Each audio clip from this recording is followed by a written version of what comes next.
आज से हम स्टार्ट कर रहे हैं एडवांस प्रोग्रामिंग का पहला टॉपिक है स्केलिंग इन टीआईए। टीआईए में स्केलिंग होती कैसे है और टीआईए में एक्चुअल में एनालॉग सिग्नल्स का क्या मायना है, उसको कैसे कैलकुलेट करते हैं, करंट की वैल्यू में क्या स्केलिंग होती है, क्या पल्सेस आते हैं, किस टाइप के मॉड्यूल लगते हैं हमारे पीएलसीज के अंदर में, आज हम वो सब कुछ देखेंगे। तो यूजुअली हमारे यहाँ जो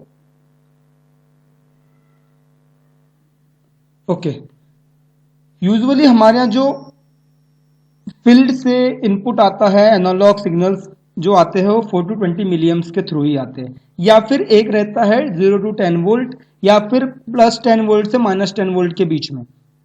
तो बहुत जनरल जो यूज होता है, सेंसर्स जो यूज होते हैं वो होते हैं 4 to 20 मिलियम्स के, चाहे वो प्रेशर सेंसर हो, चाहे वो एनालॉग सेंसर्स में लेजर सेंसर्स हो, लेवल सेंसर्स हो, कोई भी फिजिकल क्वांटिटी को नापने वाला डिवाइस, वो मैक्सिमम जो इनपुट देता है वो देता है 4 to 20 मिलियम्स का ही। अब हम इसके हिसाब से ही स्केलिंग करते हैं कि हमारे इनपुट पर या हमारे आउटपुट पर क्या वैल्यूज हमको जनरेट करके देना है। अब 4 to 20 मिलियम्स आया, लेवल सेंसर्स का एग्जांपल लेते हैं, 4 to 20 मिलियम्स का आया, तो हम उसको कैसे कन्वर्ट करके लेवल इंडिकेशन करेंगे कि किसी टैंक में कितना लेवल है। तो हम एक एग्जांपल लेते हैं पीएलसी प्रोग्राम का, जिसके अंदर में हमारे पास एक टैंक है और उसके टॉप पर एक लेवल ट्रांसमीटर लगाया हुआ है जो कि 4 to 20 मिलियम्स का है। अब क्या होगा, जैसे ये टैंक पूरा खाली रहेगा तब ये जो एम्पियर देगा वो देगा 4 मिली एम्पियर, और जब ये पूरा फुल हो जाएगा तब ये देगा 20 मिलियम्स का। और उसी के रेंज में जैसे जैसे लेवल घटेगा और बढ़ेगा वैसे वैसे इसका करंट का रेंज 4 मिली एम्पियर से लेकर 20 मिली एम्पियर तक जाएगा। और ये सिग्नल जो जाएंगे वो जाएंगे कंट्रोल रूम के पीएलसी के एनालॉग मॉड्यूल पर। अब हम एक टेबल के हिसाब से समझते हैं कि ये एक्चुअल में काम कैसे करता है। हमको करंट कब 4 मिली एम्प मिलेगा, जब हमारा लेवल रहेगा 0। अगर से इसी को हम परसेंटेज में कैलकुलेट करते हैं तो 0% पर। मान लो हमारा टैंक अभी 0 लेवल पे भरा है, मतलब 0 है, पूरा का पूरा खाली है, तब हमारा जो सेंसर है वो देगा हमको 4 मिली एम्पियर। मान लो हमारा टैंक जो है वो 25% भरा है, मतलब 25% अगर से मेरा टैंक जो है वो फिल है, मतलब लेवल जो है वो 2.5 मीटर है। हमने ये कंसीडर किया है कि हमारा जो टैंक है वो जो है वो 10 मीटर का है, तो उसके हिसाब से कैलकुलेट किया हुआ है। तो हमारा जो मिनिमम लेवल है वो 0 मीटर और जो मैक्सिमम लेवल है वो है 10 मीटर। हमारा जो टैंक की डेप्थ है, हाइट है, वो है 10 मीटर की मैक्सिमम। जब वो एम्प्टी है, पूरा खाली है, तब हमको मिलेगा 4 मिली एम्पियर। जब वो 25% भरा है, मतलब 2.5 मीटर भरा है, तब हमको जो करंट मिलेगा वो मिलेगा 8 मिली एम्पियर। जब वो आधा भरा है, मतलब 5 मीटर भरा है, तब मिलेगा 12 मिली एम्पियर। और जब वो 75% भरा हुआ है, मतलब 7.5 मीटर भरा हुआ है, तब हमको करंट मिलेगा 16 मिली एम्पियर। और जब वो फुल हो चुका है तब हमको मिलेगा 20 मिली एम्पियर। इस तरीके से हमको करंट की रेंज मिलेंगी एक टैंक में एनालॉग आउटपुट के थ्रू। एक टैंक में जो लेवल ट्रांसमीटर लगा है उससे जो 4 to 20 मिलियम्स आ रहा है वो इस रेंज के हिसाब से हमको आउटपुट देगा। अब हमारा एक कैलकुलेशन देखते हैं कि ये काम कैसे करता है। ये काम इस तरीके से करता है, मान लो हमारा ये x क्वांटिटी है, 0%, 25%, 50%, 75% और 100%, है ना। और ये है हमारा लेवल।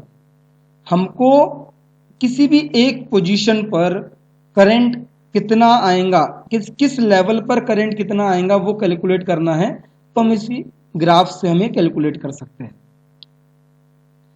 जैसे कि ये हो गया, एक ग्राफ हो गया लेवल बाय परसेंटेज, दूसरा हो गया करंट बाय परसेंटेज। हमारा जीरो लेवल पर हमने एक इनपुट रेंज लिया है 15 से लेकर 85 इंच तक। मतलब हमने जो पिछले टैंक में देखा था 0 से 10 मीटर तक, आज वही हम लोग देख रहे हैं अभी एग्जांपल में 15 इंच से लेकर 85 इंच तक। मतलब मैक्सिमम जो रहेगा वो 85 रहेगा और मिनिमम जो रहेगा वो 15 इंच का रहेगा। क्योंकि आपको पता है टैंक कभी भी पूरा खाली होता नहीं है, टैंक में कुछ ना कुछ पानी बचता ही है। हमको उस लेवल के बाद में हमको मोटर या पंप को ऑन करना पड़ता है।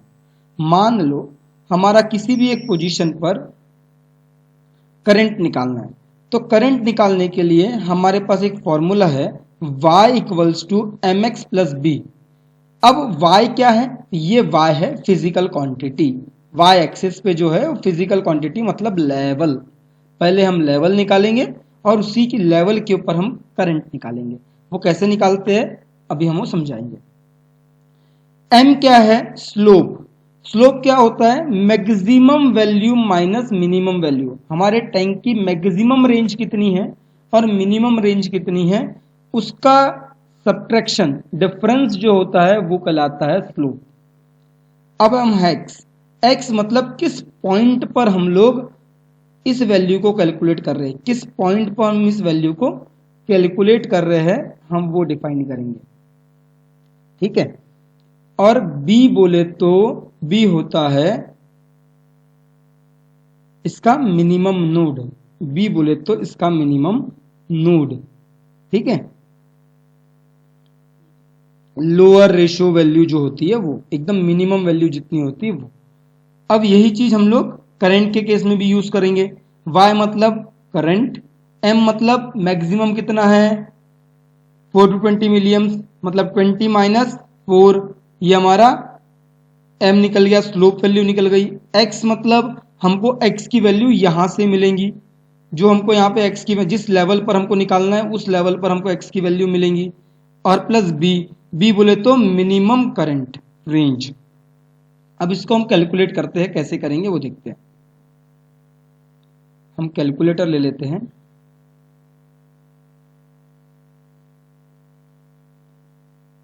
साइंटिफिक कैलकुलेटर है या फिर हम इसको स्टैंडर्ड ही ले लेते हैं। स्टैंडर्ड कैलकुलेटर हमारे पास अवेलेबल है। हम सबसे पहले क्या करेंगे, एक्स की वैल्यू निकालेंगे। ठीक है। अभी हम कैसे निकालते हैं, ये y 85 माइनस 50 70x हो गया। 85 माइनस 15 मतलब 85 मैक्सिमम, मिनिमम हो गया 15, इसका दोनों का डिफरेंस हो गया 70 और ये 15। अभी हमारा इक्वेशन बन गया y equals to 70x plus 15। अब अगर से हम यही वैल्यू को यहां पर लेते हैं 25% पर, तो लेवल हमारा कितना आता है वो देखते हैं। या फिर हम किसी भी एक लेवल पर x की वैल्यू आइडेंटिफाई करेंगे कि कैसे आएंगी। ठीक है। हमको यहाँ पे x की वैल्यू कैलकुलेट करना है, क्योंकि x की वैल्यू इसलिए कैलकुलेट करना है क्योंकि हमको लेवल पता होना चाहिए, यहाँ पर कितना परसेंटेज है वो आइडेंटिफाई होना चाहिए। मान लो कि हम y आइडेंटिफाई करते हैं 35, या फिर हमारा परसेंटेज लेते हैं 20%। 20 के लेवल पर हमारा आना चाहिए। ठीक है। 20 के लेवल पर हमारा आना चाहिए, तो y ये इधर चले जाएगा, y माइनस 15 हो गया 15, ये हो गया 5 डिवाइडेड बाय 70, क्योंकि x की वैल्यू निकालना तो डिवाइडेड बाय 70। तो ये हमारी आ गई x की वैल्यू, ये हमारी क्या आ गई x की वैल्यू। हम इसको कॉपी कर लेते हैं। अब इसी x की वैल्यू को हम इस वाले इक्वेशन में रखेंगे। अभी क्या है y, इसका स्लोप निकाल लिया हमने, 20 माइनस 4 हो गया 16 प्लस 4। अब हम y की क्वांटिटी निकालते हैं। y मतलब 16 इंटू जो हमने उधर से वैल्यू निकाले थे वो, ये आ गया हमारा इतना प्लस 4। मतलब हमारा यहां पर जब कैलकुलेट करेंगे, हमने 20 का लेवल लिए थे, तो 20 के लेवल पर हमारा जो आउटपुट देगा करंट, सेंसर जो हमारा लेवल ट्रांसमीटर जो आउटपुट देगा वो देगा 5.14 मिली एम्स। दोबारा मैं कैलकुलेट करके दिखाता हूं। दोबारा कैसे कैलकुलेट करेंगे वो देखिए। पहले हम लेवल निकालेंगे, किस लेवल पर हमको करंट निकालना है। मान लो हम 85 है, 50 के लेवल पर निकालना है। तो 50 y ले लिए हमने, y की क्वांटिटी, क्योंकि 50 हमने y की क्वांटिटी ले लिए, माइनस ये 15 इधर चला गया तो बचा 35 डिवाइडेड बाय 70, क्योंकि x का वैल्यू निकालना है तो y डिवाइडेड बाय 70 मतलब 70 डिवाइड कर लेते हैं तो ये हमारी वैल्यू आ गई। तो हम इसको कॉपी कर लेते हैं यहां से। अब यही x की वैल्यू को हम लोग कहां पुट करेंगे, इस साइड में पुट करेंगे y की वैल्यू निकालने के लिए। तो 16 इंटू x की वैल्यू 0.5 थी प्लस 4, तो हमारा 50 लेवल पर जो हमारा सेंसर है या ट्रांसमीटर है, लेवल ट्रांसमीटर है, वो हमको देगा 12 मिली एम्पियर। कितना? 12 मिली एम्पियर। इस तरीके से आप कैलकुलेट कर सकते हैं करंट की वैल्यूज को, ताकि आप अपने कैलकुलेशंस के अंदर में, ताकि आप सेंसर्स को चेक कर सको, है ना, ताकि आप सेंसर्स को चेक कर सको कि कैसे सेंसर काम कर रहे हैं। ठीक है, अब हम यहां पर आते हैं। ये processor always understand the machine language. हमारे पीएलसी को ना हमारी भाषा समझ में नहीं आती, करंट की भाषा समझ में नहीं आती है, तो हमको उनको सिर्फ उनकी वो मशीन लैंग्वेज के थ्रू ही समझाना होता है। अब मशीन लैंग्वेज क्या होती है?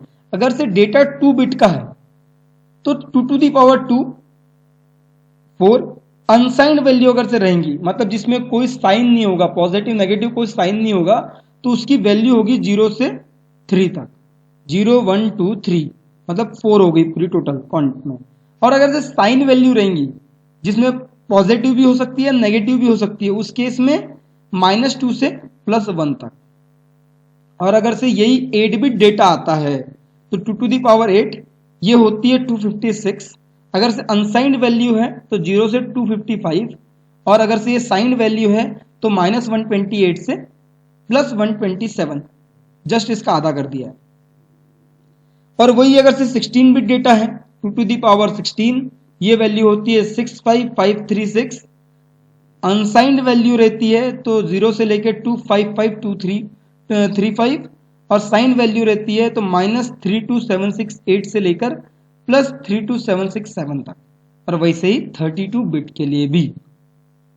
ये इसलिए बता रहा हूं क्योंकि आपको ये पता होना चाहिए कि मेरी वैल्यू जो आ रही है उधर से वो किस फॉर्म में आ रही है, कितने बिट डेटा की आ रही है। अब यूजुअली जो सीमेंस के अंदर में होता है वो एनालॉग मॉड्यूल जो काउंट करता है 4 to 20 मिलियम्स को, वो करता है 27648, मतलब इसकी हाईएस्ट रेंज होती है 0 से लेकर 27648 वैल्यू ही ये काउंट करता है। मान लो जब 4 मिलियम्स आएगा तो वो काउंट करेगा 0, और जब 20 मिलियम्स आएगा तो वो काउंट करेगा 27648। तो ये वैल्यू को आपको हमेशा याद रखना है कि ये वैल्यू आपको हमेशा एनालॉग सिग्नलिंग में यूज होगी। मतलब आप फिर से समझिए कि जब 4 मिलियम्स आया है तो आपका एनालॉग मॉड्यूल जो पीएलसी का है वो काउंट करेगा 0 पल्स, 0 वैल्यू, और जब 20 मिलियम्स आएगा तो वो काउंट करेगा 27648। ठीक है, इस हिसाब से। अब मैंने एक स्क्रीनशॉट लिया हुआ है प्रोग्राम के अंदर में, जो कि हम लोग यूज करते हैं नॉर्म एक्स और स्केल एक्स के नाम से। नॉर्म एक्स मतलब होता है एनालॉग सिग्नल को एक डिजिटल वैल्यू में कन्वर्ट करके देना, और फिर उस डिजिटल वैल्यू से एक डिजिटल आउटपुट जनरेट करके देना। ठीक है, अब देखते कैसे। हमने कैलकुलेट किए थे 19, ये जो डेटा है वो 19 के लेवल पर है। 19 के लेवल पर अगर से देखोगे तो आपको 19 के लेवल पर आपको समझ में आएगा यही चीज अगर से 19 के लेवल पर आप कैलकुलेट करते हो, 19 का लेवल लेते हो, तो आपको कैसे कैलकुलेट करना है 19 के लिए? y की वैल्यू 19 है, 19 माइनस 15 ये हो गया डिवाइडेड बाय 70, ये वैल्यू आ गई। कंट्रोल सी, ये वैल्यू आ गई। अब इसमें करंट की वैल्यू निकालना है, इसमें करंट की वैल्यू निकालना है।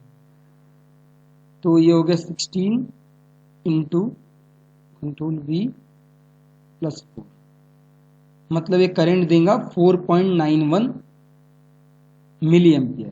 ठीक है, यही चीज अगर से मैं यहां पर डालता हूं तो देखिए हमारा मिनिमम वैल्यू कितनी है? 0। पीएलसी क्या रीड करता है 4 मिली एम्प्स को? 0, तो ये 0 आया। पीएलसी क्या रीड करता है मैक्सिमम वैल्यू को? 648, देखिए 27648 ये कैलकुलेट करता है। तो ये मिनिमम वैल्यू और मैक्सिमम वैल्यू, ये लेवल सेंसर से आने वाली मिनिमम वैल्यू और मैक्सिमम वैल्यू जो कि हमारा पीएलसी रीड करता है। और ये वैल्यू वो है जो कि मेरा एनालॉग रीड कर रहा है। किस वैल्यू के लिए? इस जो हमारा कार्ड है वो रीड करवाता है ना, ये रीड करवाता है। हमारे कार्ड ने क्या है 1935 ये रीड किया है, कहां से? एनालॉग वैल्यूज के थ्रू। मतलब जैसे ये 19 की वैल्यू आई है, कंट्रोल वी, मतलब इतने वैल्यू को, ये करंट को, इतने करंट को उसने रीड किया है 1935। ये कैसे कैलकुलेट रीड कर रहा है? ये आपके एनालॉग सिग्नल के बॉड रेट के ऊपर डिपेंड करता है कि ये रीड कितना करता है। ठीक है, तो ये 0 को रीड कर 4 मिलियम्स को रीड करता है 0, और 20 मिलियम्स को रीड करता है 27648। मतलब ये 4.91 को रीड कर रहा है 1935। अब इसके हिसाब से इसने कैलकुलेट करके दिया नॉर्मलाइज्ड रॉ इनपुट। ये हमने नॉर्मलाइज्ड रॉ इनपुट आइडेंटिफाई कर लिया परसेंटेज के फॉर्म में। ठीक है, अब हमारा यहां पर स्केलिंग हो रही है स्केल एक्स में। स्केल एक्स में स्केलिंग कैसे हो रही है कि हमारा जो मिनिमम टैंक का लेवल था वो था 15 और मैक्सिमम टैंक का लेवल था 85, और यहां से जो सेंसर ने वैल्यू दिया वो दिया ये, और उसको नॉमेक्स करके डिजिटल वैल्यू में कन्वर्ट किया ये। अब ये स्केल करके आउटपुट में जनरेट करके दे रहा है 19.89 का हमारा लेवल अवेलेबल है टैंक में। इस हिसाब से हमारा लेवल सेंसर और स्केलिंग यूज होती है एनालॉग सिग्नलिंग के अंदर। यही चीज हम लोग नेक्स्ट लेक्चर्स के अंदर में देखेंगे, फिजिकली प्रोग्राम कैसे करते हैं, आउटपुट को कैसे जनरेट करते हैं। तब तक के लिए bye bye, thank you. Channel को सब्सक्राइब करना, वीडियो को लाइक करना और सारे फ्रेंड्स को शेयर करो जो भी पीएलसी ऑटोमेशन के अंदर में वर्क करते हैं। तब तक के लिए बाय बाय।